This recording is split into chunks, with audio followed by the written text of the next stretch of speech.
when things are going well, there's a tendency to take the first loss or the first setback as no big deal.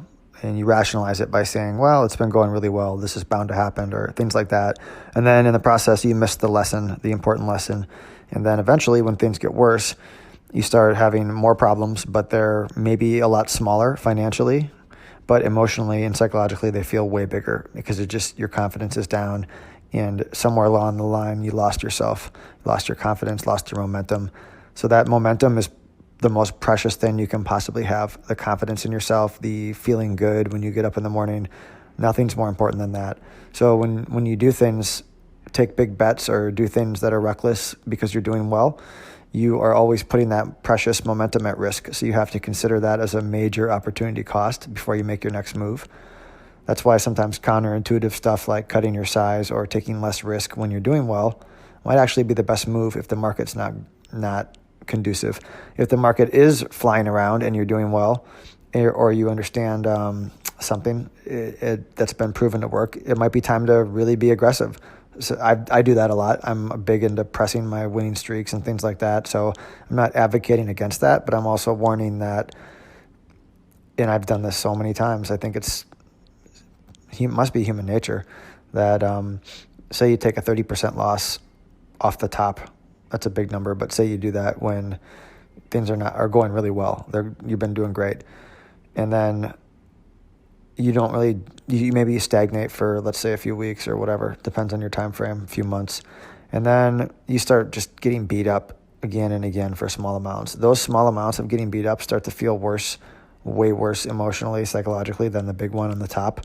But the big one on the top was way more damaging financially.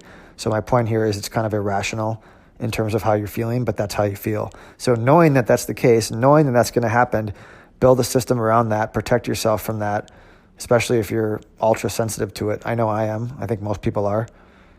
And if you're not sensitive to it, why not? Maybe you should be. And just something to think about in terms of making your plan going forward is to take that first punch off the top as something to really learn from. Is that part of the plan, or is it something that came because of recklessness or euphoria? And the reason I say all this now is lately myself, I've been fortunate to have a decent streak, and I'm just feeling less exposed to my risk. I'm feeling a little bit less careful. I'm trying not to act that out, but I'm noticing that's how I feel, and it always is like that.